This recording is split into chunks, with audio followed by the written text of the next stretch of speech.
ایک صاحب کو خواب آتا تھا، انہوں نے مجھے بتایا میں نیند اور بیداری کی حالت میں ہوتا، میرے پاس ایک شیطان آتا، جن آتا، مجھے یوں کرتا اور میں گھبرا کے آیت الکرسی پڑھ رہا ہوں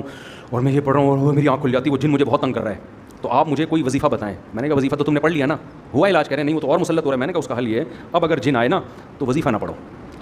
اب کیا کرو آستینیں چڑھا لو، بولا آدھا اور رکھ کے لگاؤ ایک تھپڑ، بولے تیری ایسی کی تیسی۔ اب یہ اس کے لیے تھوڑا کانفیڈنس چاہیے، اس کے لیے وہی کر سکتے ہیں جس میں 4 شادیوں کا جذبہ ہو، یہ ایک والے کا کام کر لے۔ ایک صاحب کو خواب آتا تھا، انہوں نے مجھے بتایا میں نیند اور بیداری کی حالت میں ہوتا، میرے پاس ایک شیطان آتا، جن آتا، مجھے یوں کرتا اور میں گھبرا کے آیت الکرسی پڑھ رہا ہوں اور میں یہ پڑھ رہا ہوں اور وہ میری آنکھ کھل جاتی، وہ جن مجھے بہت تنگ کر رہا ہے، تو آپ مجھے کوئی وظیفہ بتائیں۔ میں نے کہا وظیفہ تو تم نے پڑھ لیا نا، ہوا علاج، کہہ رہے ہیں نہیں وہ تو اور مسلط ہو رہا ہے۔ میں نے کہا اس کا حل یہ ہے اب اگر جن آئے نا تو وظیفہ نہ پڑھو، اب کیا کرو آستینیں چڑھا لو، بولا آدھا اور رکھ کے لگاؤ ایک تھپڑ، بولے تیری ایسی کی تیسی۔ اب یہ اس کے لیے تھوڑا کانفیڈنس چاہیے، اس کے لیے وہی کر سکتے ہیں جس میں 4 شادیوں کا جذبہ ہو، یہ ایک والے کا کام کر لے۔ Please like and subscribe.